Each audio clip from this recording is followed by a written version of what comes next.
So, in my recent talk about independent films, I mentioned a variety of classifications and went into some detail amongst them. It turns out I forgot an important one, the cult film. Now, cult films are not always independent films, but this is the most common case.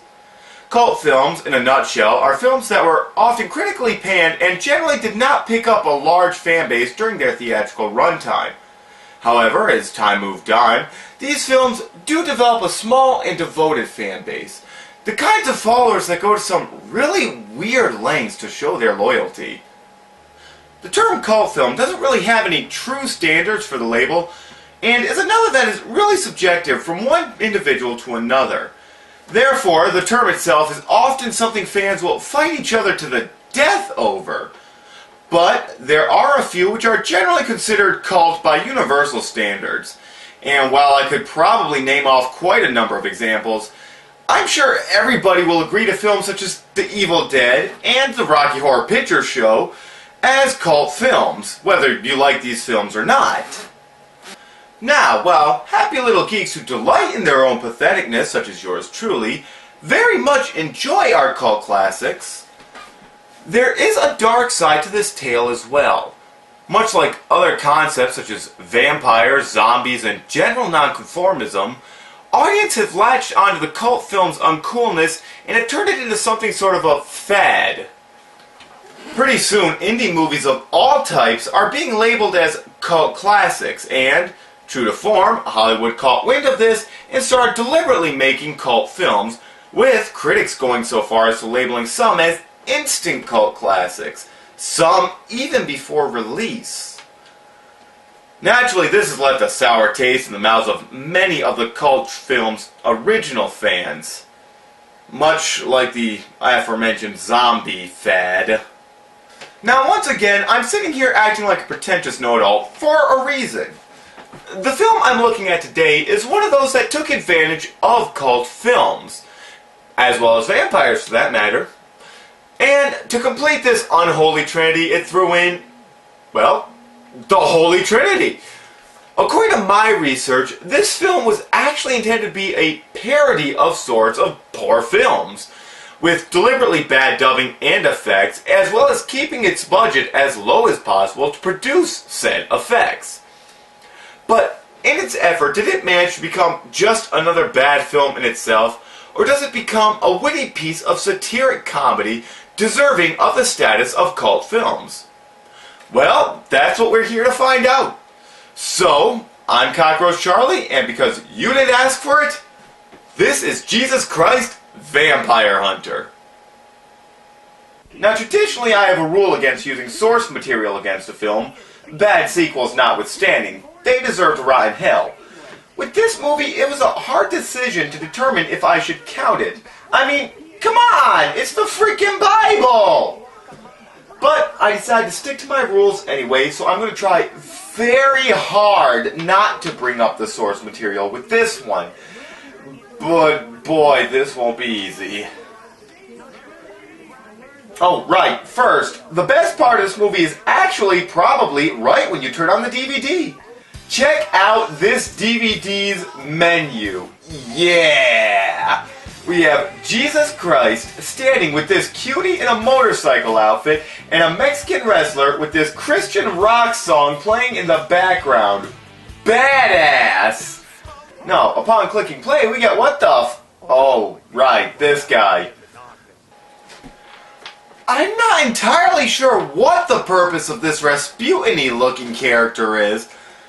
I think he's supposed to be some sort of a narrator, but really he just pops up from time to time spouting biblical-sounding bullshit and frankly just scares the shit out of me. Besides, what was he doing in those bushes? Does he randomly hide in people's shrubbery and jump at others in a violent attempt to convert? Man, the Jehovah's Witnesses really got hardcore. The actual movie opens up with a woman getting out of her car at night and immediately is set upon by a female vampire by the name of Maxine Shrek. Yeah, I saw what you did there. Overall, it's not a half-bad opening. Sure, it's full of low-budget goodness, but it does an okay job of setting the atmosphere and overall mood that we should be expecting from the rest of the movie. This is really unexpected. I was thinking we were going to get a silly movie with oddball antics and over-the-top humor. I'm actually quite surprised here. This sequence also gives us the important question of how she can be out in the sunlight and... Wait, what? Where have all our lesbians gone? Well, so much for the mood. And just to solidify what may have been the earliest shark jump in a movie, we next see two priests in a motor scooter. One sporting a giant pink mohawk with a helmet saying, "Live to pray, pray to live," on their way to meet their maker. Literally. After telling Jesus of the vampires, like the Son of God wouldn't have already known, they're attacked by Maxine and two other vampiresses, one of whom promptly kicks Jesus in the gonads. Really? Did she just nail Jesus Christ in the junk? The mother-loving Son of God. How does she think that is ever going to end up good for her? Really, kicking the balls of Jesus Christ has got to top the list of dumbest motherfucking moves ever. I mean, face it. Your mere existence is a front to everything he is, and now you've gone and really pissed him off. This action prompts a scene of Jesus kung fu battling two vampire women. Yeah, you heard that right. While he fights them off, the two priests are commanded to bless the lake, even though that's really not necessary, seeing as how we just saw Christ baptize a woman in it. Unfortunately, Maxine kills them both in the now holy waters, and we won't question how she can safely stand in it herself. One way or another, Jesus throws the other women in it, and Maxine hightails it out of there. Yeah, that scene is the true mood setter of the movie, people. This is really more of what you should be expecting. Really bad fight choreography, and while you may not have heard it, really bad dubbing. Though honestly, with a movie called Jesus Christ Vampire Hunter, what more did you expect? And if you thought the hokey fighting was bad, keep watching. The next 30 seconds will be the determining factor if you actually continue this blasphemy or suddenly feel the need to go and take a shower. Inexplicably, after killing the vampires, Jesus leaves the two priests' corpses in the lake. Jesus Christ, goddammit, he doesn't need to worry about things like reporting a murder or even a proper burial of his children. Instead, he has more important things, like getting his hair cut and ears pierced. No! This is not what we want to see! We want to see classic white robe, hairy, bearded Jesus, kung fu fighting vampire bitches! Look at the front of the box! That is the Jesus we want! What were you thinking? Oh shit, here it comes. The musical number. Oh God, the musical number. I highly recommend pausing the movie at this point and removing all dangerous objects from the house. Don't forget your shoelaces. We have this lame-ass song and dance routine that would be laughed out of even a children's kindergarten talent show. Just listen to these inspiring lyrics. Around. Hey everyone, here is your chance to do right. Step out of the tunnel and into the light. We'd love to stand by you. No, really we would. A chance to stand upright.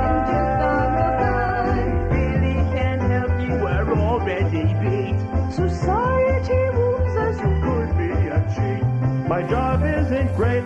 This scene really goes on for far too long and contributes absolutely nothing to the movie. Seriously, there's no relevancy here. No plot progression, nothing. Just bad lyrics, awful choreography, and singing that makes you want to slash your wrist with the DVD. I told you to remove all dangerous objects. This is a movie about vampires, but nothing drains your life quicker than this nightmare. It's like every time I watch this, I just feel it slowly eating away at my soul. If you're trying to convert people to Christianity, this godless hellspawn is not the way to do it. And really, that's not the worst part of this whole bit. I mean it. Are you ready for the worst part? The sequence shown in the film is the cut version. Yeah, you heard that right. And I am not bullshitting you. The full number can be found on the special features of the DVD and is actually extended by 2 minutes. Some sadistic asshat actually wanted to subject us to another 2 minutes of this abomination. I wouldn't be able to watch another 2 seconds, and some Neolithic dipshit actually wanted 2 more minutes. Okay, let's just put this behind us and never speak of it again. We're next introduced to Father Eustace, who gives Jesus the lowdown on what's happening. Apparently the vampires are stealing and or turning lesbians in particular for some reason or another. And Jesus meets his next set of opponents. Hello, Jesus. You don't know us because we've never talked to you before. We are the atheists. If you're atheist, then you don't believe he's the guy who he says he is. Wait a minute! So, it's apparently common knowledge that Jesus has returned to Earth? Jesus Christ, the ultimate celebrity? Why does he not have flocks of people around him, like, all the time? He shouldn't be able to drop a holy deuce without people worshipping it. And think about the religious repercussions the world would have. Hey Jews, you're wrong! Muslims, tough shit! For that matter, if these atheists are acknowledging who this guy is, they shouldn't be looking to pick a fight with him. They should be begging to kiss his virginal ass for not believing in him. Tongue or no tongue, his choice. And, you know, while we're on all this, doesn't the second coming of Christ mean something else? What was that? Yeah, how about the end of days? You know, Book of Revelations, 4 horsemen, fire and brimstone, end of the world? Yeah, I think evil vampires would probably be the least of everybody's concern right about now. In fact, you know, truth be told, considering my laundry list of sins, I'd probably be right in line behind those atheists right now. I have a love-hate relationship with this fight. Yeah, it's full of genuinely funny moments, such as every one of them climbing out of the same Jeep. Yeah, hey, Christ, you can multiply loaves of bread? Here, we multiply atheists. Unfortunately, the fighting itself is pretty weak. A good choreographer could have gone a long way here. I especially hate how many of these guys are knocked out by hits even my scrawny ass could take. As near as I can tell, these atheists are suffering from what I call the rule of ninja effectiveness. Here's how it works. See, a ninja's actual skill is inversely proportional to the number of ninjas in his group. We've seen this plenty of times before, but the 2 best examples are undoubtedly the film Ninja Scroll and the Xbox game Ninja Gaiden. In Ninja Scroll, our lead character, a ninja no less, faces down an army of ninjas. But because of their huge numbers, they're killed by little more than a light breeze. On the other hand, Ryu Hayabusa, a purely solo character, is an unstoppable god on the battlefield with just about any of the mooks. Still, there are these shadow ninjas he encounters throughout, and one false move could quickly spell his death. That's because these guys rarely attack in groups larger than 3. Because there are less of them, the individual is more effective than in the army example. Hey, this is hard science we're talking here, people. Right, enough of that shit. After he's had his way with the atheists, we're introduced to what might count as our female lead, Mary Magnum. After commenting on the size of his Holy Trinity, she takes him for a wow! A clothing montage!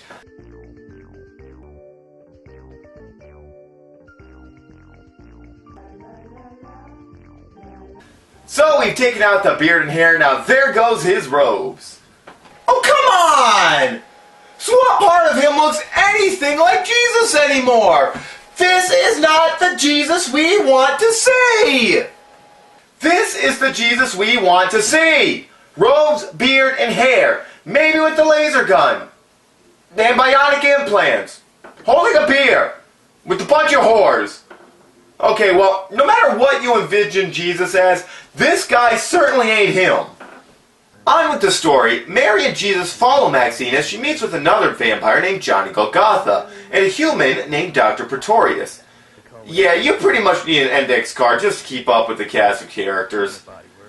Anyway, it turns out that our vampires are able to exist in sunlight because, get this, Dr. Pretorius transplants their skin and organs from dead lesbians. Yeah, you heard that right. I am not making this up. When Maxine and Johnny go to retrieve more, Jesus and Mary go to confront them, and we get another fight scene. Now, before I go on with this, I'm going to explain the fight scenes a bit here. For the most part, they aren't too bad. Sure, they reek of amateurism and get a bit choppy, but they tend to be watchable with usually at least 1 or 2 moments of cool within them. Unfortunately, they really could have gone with some better choreography throughout, especially the atheist scene and one coming up later on. And more especially since they constantly tried to add a liberal dose of humor to these fights. And with such greats as Jackie Chan and Sammo Hung proving time and again that you can have fight scenes that are both funny as hell and awesome to boot, this movie scenes more often than not just end up feeling bored and unguided. Right, during this fight we see the awesome Jesus Christ who can turn water into wine and heal the blind get his holy ass handed to him by Johnny while Maxine makes a meal of Mary. Yeah, JC, this whole vampire hunting shtick you've gone on to lately, you really suck at it. Anyway, back to the movie. Oh, what the fuck? Not you again. I mean it. This guy has nothing to do with the film. But really, hiding in bushes, going through people's medicine cabinets, and preaching random gibberish, I can tell you from first-hand experience, that will get you arrested. While Jesus wallows in self-pity at his sad kung fu fighting skills, he gets a visit from his dad in an unlikely way to say the least. Jesus. Is that you, bowl of cherries? Do bowls of cherries talk, Jesus? I doubt it, but that doesn't matter because you sure ain't one. God tells Jesus to seek guidance from more major characters since he's currently out of them. One of these is in the form of Mexican wrestler El Santos, who is hailed with his own oddly catchy theme song and uses his meaty fist to forcibly convert non-believers. And the other is his partner, Gloria Oddbottom, who apparently converts people by letting them grow up her ass. Seriously, I think everybody who gets near her but Santos himself does it. Apparently, the three decide their next course of action in the war against the undead is to get roaring drunk.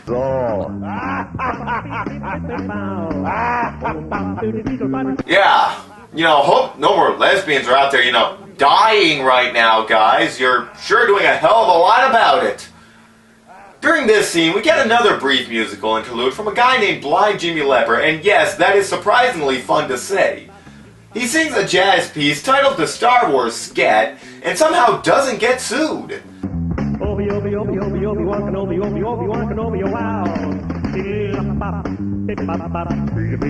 It's not a bad song at all if you're into that sort of thing, and ultimately, I dig it.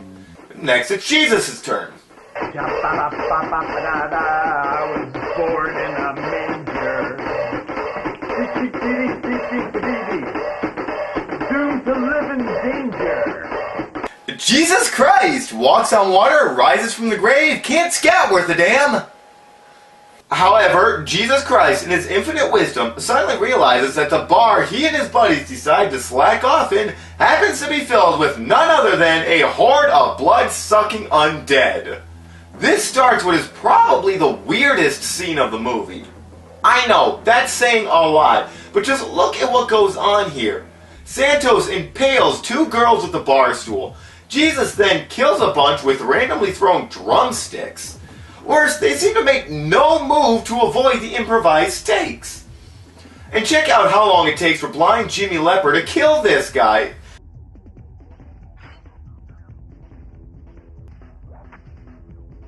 Oh, come on, a toothpick? That wouldn't even penetrate to the fucking heart. And don't even get me started on the holy beer. And again, it's like these guys aren't even trying to fight back. Man, these vamps must have some crap initiative scores. I'd seriously demand a reroll or a new GM after this fight.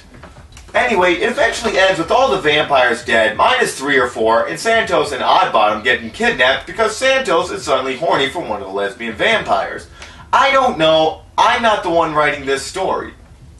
Moving ahead and trying desperately to tie this up, we find Father Eustace is a vampire now, and Jesus is tied to be drawn and quartered. Any last words, Jesus? No?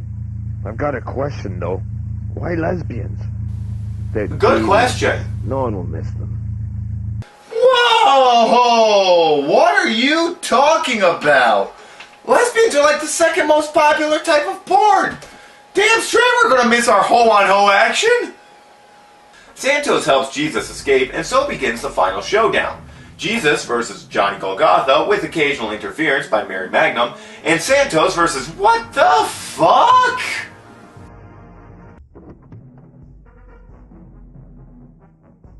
Okay, I am drawing the line here.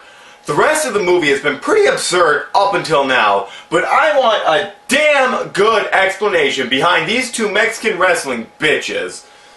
I can understand they're probably lesbians. That would explain them being in the trunk of a car. If it was the same damn car... what? Were they just chilling out expecting one day to have the opportunity to fight Jesus and his buddy Santos? Were they planted there by Johnny just in case his otherwise good plan went wrong? I mean, come on! What the fuck is up with these 2? Oh yeah, one more matchup. Jesus versus Dr. Pretorius. I'm everywhere. Yeah, that's why. It's actually a Deus Ex Machina that works.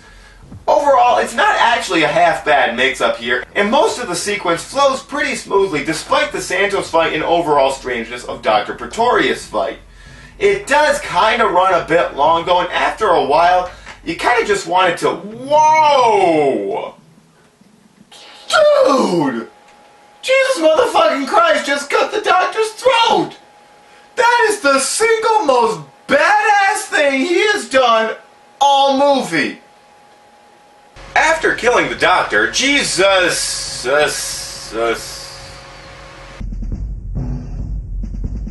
Not even this separates you from my love.